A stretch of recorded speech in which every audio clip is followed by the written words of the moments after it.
예사롭지 않은 인터뷰. 최용선 전 문재인 정부 국가안보실 선임 행정관과 함께 하겠습니다. 안녕하십니까? 안녕하세요. 낯설어요. 그러니까요. 네. 현안 여쭤봐야 될 것 같은데 오늘은 그 시간이 아니어서 예. 트럼프 정부가 들어선 지가 지금 일주일 됐군요. 그렇죠. 1월 20일 날 2기 행정부가 출범했으니까요. 한 일주일여 지났습니다. 우리하고 관계가 굉장히 깊은 게 또 벌써 눈에 들어와서 쉽지 않은 일인데 아직 우리나라가 어수선한 관계로 정리가 전혀 되지 않고 있어서 한번 얘기를 짚어보고자 모셨습니다. 오늘은 그러니까 선임 행정관으로 모셨습니다. 과거에 어떤 일을 하셨었는지 먼저 소개부터 해주시겠습니까? 제가 문재인 정부 출범과 동시에 그 국가안보실에 들어가 가지고요. 거기서 안보전략비서관실이라는 국가안보전략을 총괄하고 있는 컨트롤타워에서 한 2년여 정도 행정관으로 근무했고 그 뒤에 이제 청와대 인사를 다 담당하는 총무 인사팀의 행정관으로 근무를 하다가 국가안보실의 방위산업을 또 총괄하는 방위산업 담당관으로 또 1년 근무했고 그 마지막에는 이제 국정상황실이라는 국정 컨트롤타워에 거기에서 선임행정관으로 한 9개월여 근무를 했습니다. 그러니까 문재인 정부 청와대에서 한 4년 3개월 정도 근무했고요.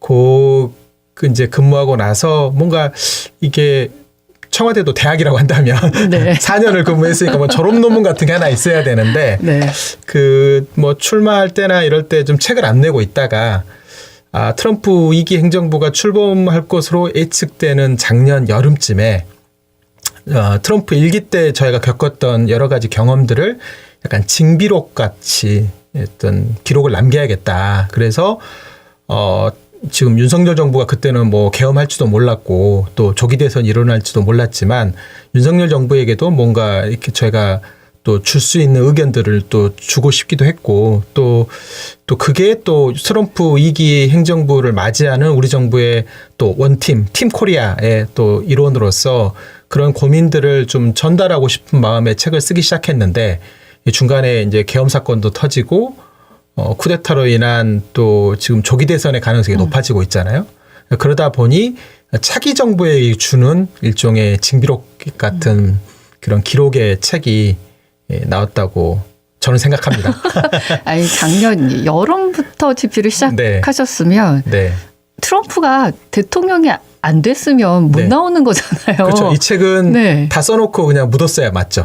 근데 참 웬만한 사람 같으면은 이런 시도는 안 했을 법도 한데 트럼프가 될 거라는 것이 예견이 됐었던 겁니까? 네, 저는 뭐 우리 언론에서는 당시 해리스 부통령이 후보자로 지명되고 나서 마치 해리스가 당선돼야지만이 되는 것처럼 언론 보도들이 쭉 이제 이끌고 왔는데 미국에 저희 누나도 살고 있고 또 미국의 지인들한테 물어보면 단 한 번도 트럼프가 레이스 국면에서 이렇게 져본 적이 없다라고 계속 저는 이야기를 듣고 있었거든요.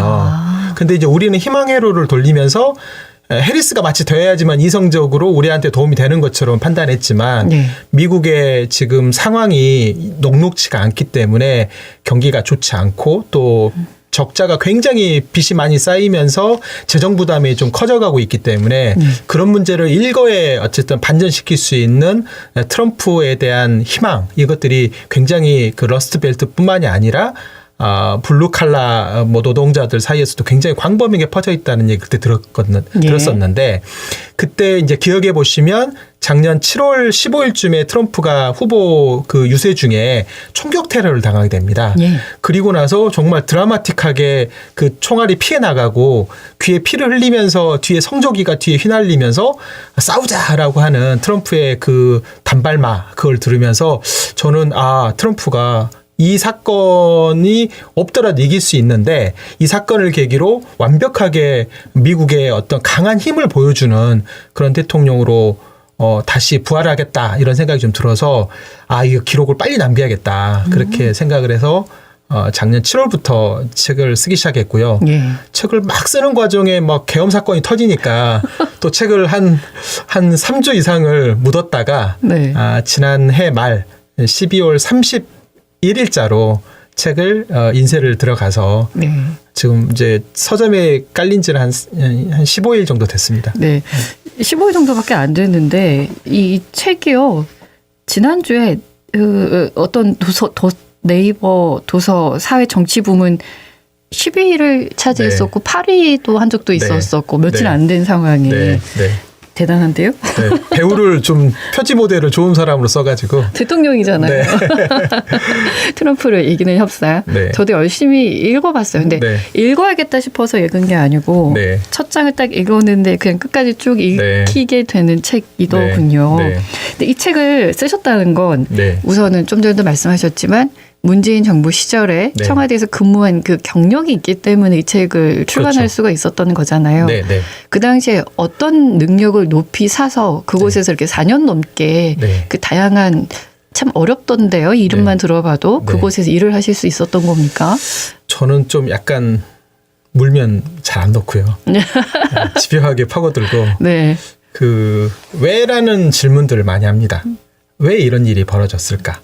그게 누군가가 지시를 해서 제가 그 업무를 수행하는 게 아니라 제 스스로가 그 문제의 본질을 막 추적하기 시작하고 그 문제를 해결할 수 있는 방법들을 찾고 그것들을 이제 주변 사람들과 공유하고 보고하면서 일을 풀어가는데 되게 그 장점을 좀 많이 갖고 있거든요. 근데 그게 국가안보실이나 대통령 비서실의 업무라는 게 대부분이 그렇습니다. 대통령이 지시를 해서 업무를 하는 게 아니라 내가 대통령이라는 생각을 가지고 현안들에 대해서 책임감 있게 일들을 풀어나가야지만이 그 업무 하중을 견딜 수가 있는데 저는 이제 어쨌든 이 광주에서 학창 시절을 보내고 대학원도 다니고 그러면서 그런 능력들을 주변 분들한테 많이 이렇게 길러진 것 같아요. 그러니까 그런 능력들로 인해서 문제 해결 능력들이 좀 있었고, 그게 이제 대통령 비서실이나 국가안보실에서 일하는 과정에 좀 장점으로 이렇게 잘 녹아나서 오랜 기간 동안 그렇군요. 국정 운영에 참여했던 것 같습니다. 아니, 지금 이 시기에 트럼프 행정부 2기 들어서면서 한미 방위 분담금, 그러니까 SMA라고 말하면 되죠. 이 얘기가 다시금 또 올라와서 물 위로 이 책이 더욱더 지금 도움이 되지 않을까라는 생각이 들어요. 그 당시 그 협상했었던 내용들이 자세하게 쓰여져 있더군요. 그렇죠. 원래 저처럼 직업 외교관이 아닌 사람, 특히 미국과의 업무를 하지 않았던 사람이 협상에 참여하고 처음부터 끝까지 협상에 어떤 주요한 일원으로 참여해가지고 그 뭔가 일들을 하기가 거의 불가능합니다. 그래서 끼워주질 않고 그리고 이런저런 이유로 배척하기 마련인데 저는 뭐 저한테 분명한 미션이 있었고 그 임무를 부여받은 것들을 10차 방위 분담을 협상하는 과정에 협상단이 25명 정도 됐거든요. 외교관들, 뭐 또 군인들, 또 국방부 직원들, 뭐 이런 분들하고 같이 이제 그 주어진 미션들을 같이 수행했던 그런 경험들을 했는데, 소중한 경험을 했는데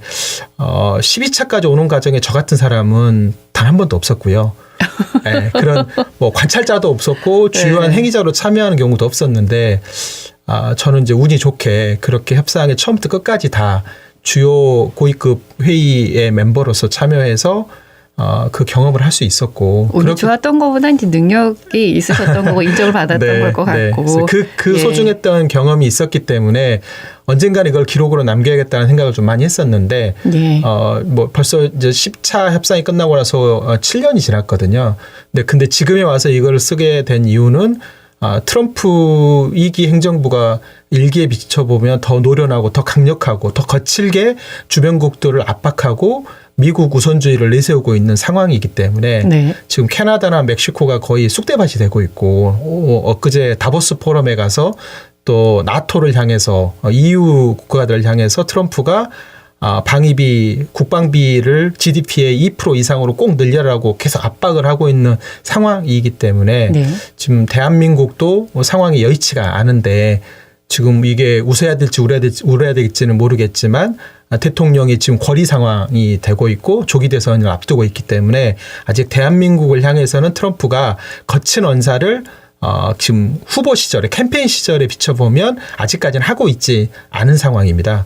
그렇지만 그게 뭐 저는 사라질 거라 생각하지는 않고 차기 대선이 이제 조만간 벌어지고 나면 차기 정부를 향해서 굉장한 정도의 청구서와 압박 카드들을 물밀듯이 쏟아내지 않을까 이렇게 생각하고 있기 때문에 1차 때 경험들 또 문재인 정부 때 트럼프를 다뤄봤던 분들의 경험들이 지금으로부터는 우리나라로 보면 되게 소중한 경험들이기 때문에 그런 것들을 좀 다시 복귀하고 과거의 경험들을 다시 지금 현재에 와서 다시 좀 스터디하고 리뷰하는 그런 작업들이 지금 필요한 게 아닌가 이렇게 생각합니다.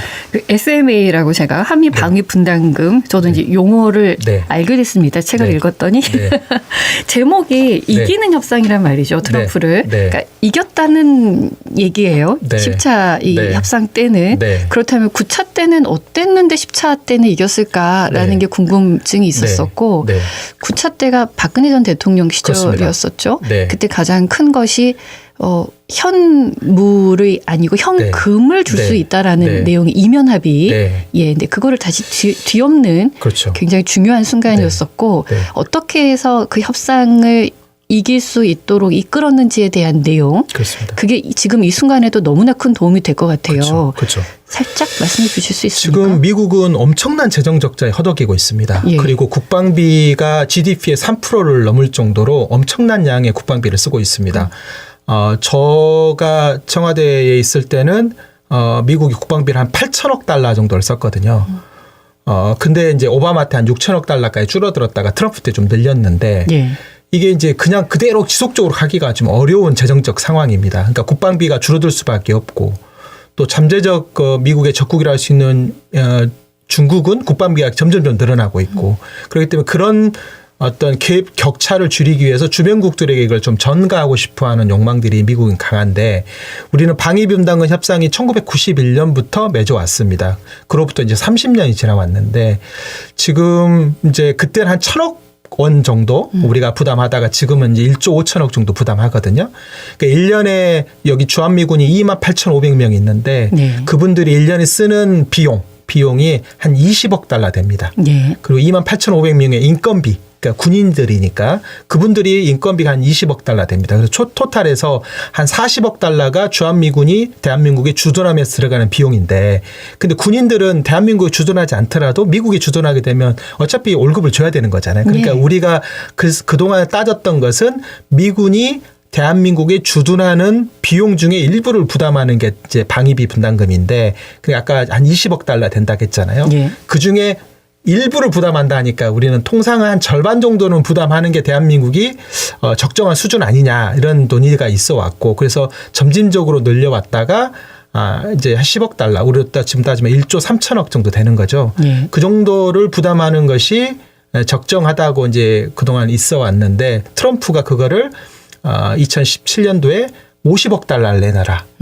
그렇게 이제 협상을 이제 시작했고 막판에 가서는 트럼프가 막 압박을 했지만 결국은 1조 384억 정도로 그때 당시 10차가 마무리가 됐거든요. 그래서 이제 그게 트럼프의 분노를 또 자극하면서 곧바로 11차 협상이 시작되고 11차 협상을 하다가 트럼프가 정권이 교체가 돼버리는 그런 상황을 이제 맞이하게 돼서 트럼프가 분이 사겨지지가 않는 거예요. 대한민국도 뭐 손봐야 됐다고 생각했는데 본인이 주장한 바대로 되지도 않고 그러다가 이제 정권 교체가 돼버리니까 바이든이 당시에 트럼프가 협상하던 걸 다 깨버리고 대한민국이 원하는 방식으로 협상을 해줬거든요.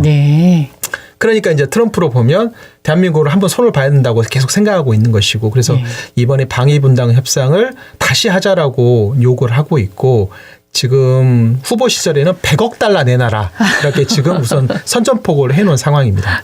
강하게 밀어붙일 것이 불보듯 뻔한 상황인데. 그렇습니다. 지금 뭐 캐나다한테는 51번째 미국에 주로 편입되기를 막 조롱하기도 하고 또 그 멕시코에다는 관세를 막 30% 가까이 때려버리고 덴마크한테는 그린란드 내놔라라고 지금 주장하고 있고 파나마 운하도 뺏어가겠다. 지금 이렇게 미국이 전방위적으로 미국의 힘을 지금 과시하고 있는 상황이기 때문에 대한민국에게도 뭔가 상응하는 요구들을 해올 거로 보여지는데 아직은 지금 구체화되지는 않은 상태인 거죠. 협상에서 가장 중요한 게 뭡니까? 끌려가지 않아야 될 것 같은데요. 원칙입니다.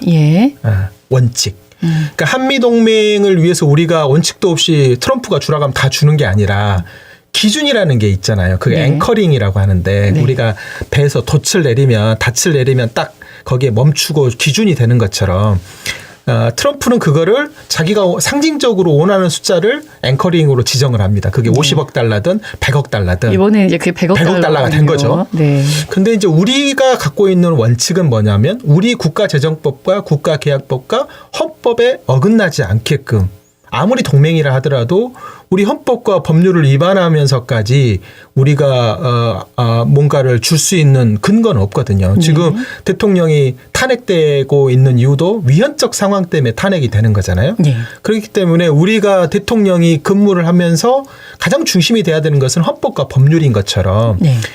양국 정부와의 협상에 있어서도 가장 중요한 것은 형님의 마음이 아니라 우리의 헌법과 법률을 잘 지키면서 호혜적인 한미 관계를 만들어가는 것. 네. 저는 이게 대원칙이라고 생각하는데 그동안의 이면 합의 협상이나 구력 합의 협상이 벌어졌던 대부분의 일들은 이런 헌법과 법률을 어긋나더라도 일본과 미국의 마음을 얻기 위해서 마치 우리 헌법과 법률을 뭉개도 되는 것처럼 외교관들이 협상을 진행하다가 그런 일들이 벌어진 거거든요. 네.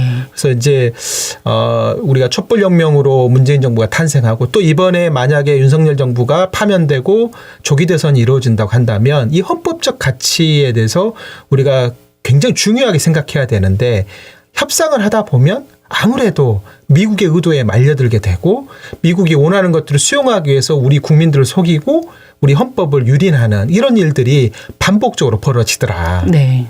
그런 점에서 저 같은 외부자적 시각으로 그 내부에서 협상을 끌고 가는 그런 어떤 약간 이방인 같은 사람들도 경계인 같은 사람들도 필요한 게 아닌가 저는 그렇게 생각합니다. 그 당시에 그 원칙을 세우기 위해서 쭉 내려왔던 것 외에도 엄청 공부를 많이 하지 않으셨습니까? 그렇습니다. 예, 스스로 찾아서. 그렇죠. 9차 리뷰를 다 하고 그리고 그 문제점들을 우리 협상단들과 워크숍을 한 35번 정도 했어요. 네. 그리고 저희가 협상을 1년 했지만 준비 기간이 한 8개월 됐는데 그 8개월 동안에 우리 헌법과 법률에 근거해서 9차까지의 SMA 협정문이 어디가 문제인지를 법률적으로 저희가 따지기 시작해서 예. 한 100여 가지 되는 그 쟁점 사안들을 만들어내고 이제 협상의 일종의 그것들을 도구로 활용해가지고 미국과 집요한 법률적 협상들을 진행을 한 것이죠.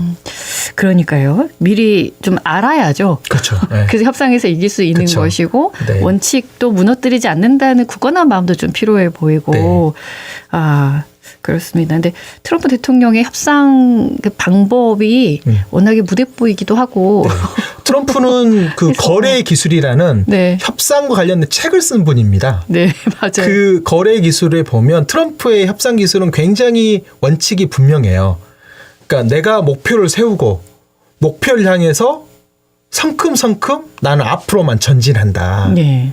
이렇게 이제 협상의 기술에 써놨어요. 그러니까 트럼프의 협상 기술은 뭐냐면 내가 저기가 목표다라고 선정하면 나머지는 보지 않고 그냥 거기를 위해서 돌진하는 그런 거거든요. 그 뭐 슈퍼파워 미국이니까 다 가능한 거겠지만 이제 그런 어떤 원칙적인 협상 기술을 이제 트럼프가 구사할 때 그럼 예. 우리는 어떻게 해야 될 것이냐. 그러게요.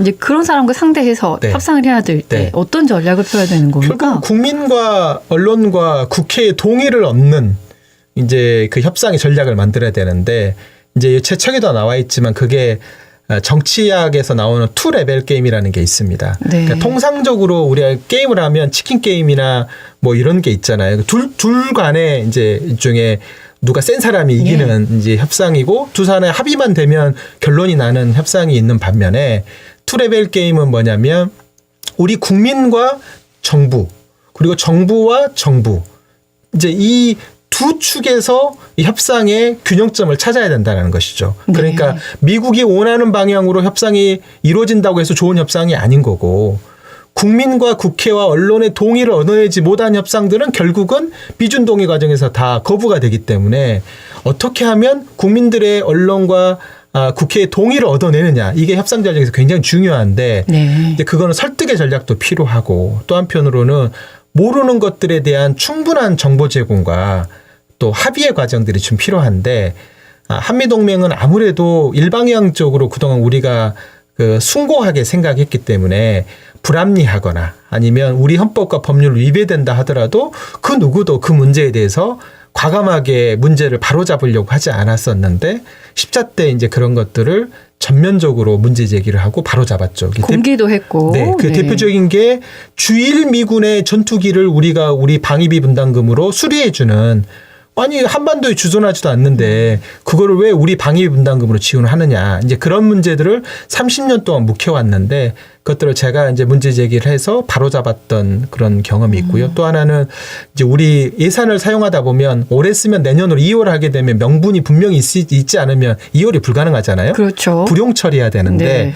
방위비 분담금은 불용이 안 됩니다. 그냥 다 2월 됩니다. 외상장부에다가. 근데 그 네. 돈이 한 1조 원 정도가 돼버린 거예요. 아이고. 그러니까 미군이 쓰다가 못 쓰고 남은 돈이 그렇게 많았고, 특히 현금, 미집행 현금이 한 6, 7천억이 됐는데 그 돈으로 돈놀이 하다가, 이자놀이 하다가 또 그게 문제가 되기도 했고 그랬는데, 그런 문제들을 바로잡기 위해서 우리 법률을 근거로 미국과 치열한 법리 다툼을 통해 가지고 그 문제를 바로잡기 위한 근거들을 만들고 협정문에 그것들을 반영하는 그런 노력들을 지난 10차 때 했던 것입니다. 그러니까 협상이라고 하면 일반적으로 나 그리고 상대방 이렇게만 생각을 하고 협상을 진행하는데 네. 투트랙 전략이라고 네. 하셨죠. 네. 그러니까 나와 국민과 언론이 우리는 이제 한편, 네. 그리고 이제 상대방 미국이 네. 상대편. 네. 근데 지금 상황이 굉장히 안 좋긴 합니다만 우리나라가 네. 네. 어찌 보면 국민과 이제 차기 정부 네. 이제 대선이 이루어진다고 한다면 네. 정부와 그리고 언론이 어떻게 보면 또 소통이 굉장히 잘 돼 있는 구조가 돼 있지 않습니까? 그렇죠. 국민들도 네. 정치에 관심도 굉장히 많아졌고 네. 그렇기 네. 때문에 아마도 이번 협상도 공개가 되고 국민들의 지지도 얻고 이러면은 네. 좀 괜찮은 방향으로 그렇죠. 왜냐하면 이어갈 수 있지 트럼프는 않을까. 굉장한 정도 협박을 할 겁니다. 예. 당장 지금 나오고 있는 게 지금 부통령이라고 하는 벤스라는 분이 예. 미군들을 아무 곳에나 배치하지 않겠다. 이제 이런 얘기를 했거든요. 예. 이제 그거를 우리 상황으로 좀 비춰보면 주한미군도 언제든지 이렇게 재조정될 수 있고 감축될 수 있는, 아까 28,500명이 있다고 그랬는데 네. 미국의 의도에 의해서, 우리의 의지하고 상관없이 미국의 의도에 의해서, 미국의 전략에 의해서 28,500명 중에 일부가 철수할 수도 있는 상황이 되는 것이죠. 근데 이제 그렇게 되면 우리 보수 언론에서 어떤 일이 벌어지겠습니까? 무슨 반미주의자들이 정권을 잡으니까 미군이 떠나는 거다, 막 이런 식의 어떤 공격들을 할 거 아닙니까? 미국이 떠나는 게 꼭 그렇게 나쁜 건 아닐 것 같은데. 네. 그러니까 그런 어떤 네. 한반도의 역할 변화라든지 또 미국의 전략적인 이해에 따라서 주한미군은 언제든지 변동이 될 수 있는데 네. 우리는 미군의 숫자가 줄어드는 것이 한미동맹을 깨트리거나 한미동맹이 저해된다고 생각하기 때문에 그것들을 주도하는 정치 세력들에 대해서 공격을 하고 있거든요. 네. 근데 그거는 미국은 자기들의 이해관계에 의해서 움직이는 곳이다. 그리고 한미동맹이라는 것은 우리가 요구하는 것이 있고 미군이 요구하는 것이 있는데 그게 조정이 안 되게 되면 결국 각각이 국익에 판단해서 움직이게 되는 것인데 네. 이제 우리 지금 극우주의자들 또 뭐랄까요, 친미 막 숭고하게 생각하시는 분들은 그런 모든 것에 대해서 미국이 감정이 틀어졌기 때문에 마치 나가는 것처럼 우리 정치에 그걸 악용하는 경우가 많은데, 최근에도 이제 트럼프가 지금 주한미군을 마치 줄일 것 같은 이런 뉘앙스로 얘기를 하니까 그냥 부랴부랴 트럼프가 마음 상하지 않게끔 먼저 퍼주기를 해야 된다라고 주장하시는 분들이 많이 나오고 있잖아요. 이렇게 되면 우리가 협상이 벌어졌을 때 굉장히 수세적인 국면에서 트럼프의 압박을 견뎌야 되는 그런 상황에 빠져들게 된다. 우리나라가 지략적이나 다른 여러 면에서도 미국에게도 굉장히 중요한 나라 아닙니까? 그렇습니다. 예. 그 동북아시아에서 가장 중요한 국가 중에 하나죠. 그리고 네. 미국으로 보면 중국을 견제하기 위해서라도 대한민국과의 그 어떤 상호 협력을 확대하는 것이 미국의 네. 전략적 이해도 도움이 된다라고 미국의 가오라는 회계감사국에서도 그런 보고서를 내고 있는데, 트럼프는 본인이 원하는 상식적 숫자 이거를 얻기 위해서 주변국들을 흔들고 그걸 통해서 강한 미국을 만들 수 있는 그런 또 신호를 이렇게 보낸다고 생각하기 때문에 예. 지금 남은 4년 이제 새로운 트럼프 2기 기간에는 아주 거칠게 대한민국을 다루지 않을까 생각하고, 그렇기 때문에 이 트럼프를 이기는 협상이, 그런 협상들을 우리가 어떻게 준비하고 어떤 기준을 만들 것인가 고민할 때 하나의 기준점이 되거나 과거의 좀 징비록처럼 과거의 반성도 좀 들어 있습니다. 네. 그런 것들을 잘 보면 좀 시사점을 얻지 않을까 이렇게 생각합니다. 예, 힘의 논리에 의해서 세계가 지금 재편되고 있는 그 경랑기에 있어요. 네. 우리나라도 그렇습니다만 그럴 때 트럼프를 이기는 협상의 작가로서 네. 마지막 말씀해 주시고 네. 예, 잘 세워가시죠. 사실은 우리나라는 한반도의 평화 번영 이것이 대한민국의 생존의 전략이잖아요. 네. 평화 번영을 다 도모할 수 있는 방법으로 가야 되고 그 과정에 외교라는 중요한 이제 미국과 일본과 중국과 러시아와 4강 외교가 굉장히 중요한데 미국도 제일 중요한 파트너 중에 하나죠. 그렇죠. 그렇지만 대한민국이 호혜적으로 미국과 발전할 수 있는 방법을 찾는 게 이게 대한민국의 국익에 부합되는 것이다. 이것을 잃지 않고 이 어려울 때일수록 더 원칙적으로 저희가 원칙과 기준을 만들고 국민들의 동의를 이끌어내기 위한 정치의 역할이 굉장히 중요하다. 저는 이렇게 말씀드리면서 차기 정부에서 그런 것들을 담을 수 있는 외교 전략을 만들고 대미 협상 전략을 만드는데 어떤 민주당이 잘 역할할 수 있도록 저도 힘을 좀 보태겠습니다. 예, 오늘 말씀 고맙습니다. 감사합니다. 언제 어디서나 내 손 안의 뉴스 광주 MBC 뉴스 유튜브 구독으로 함께하세요.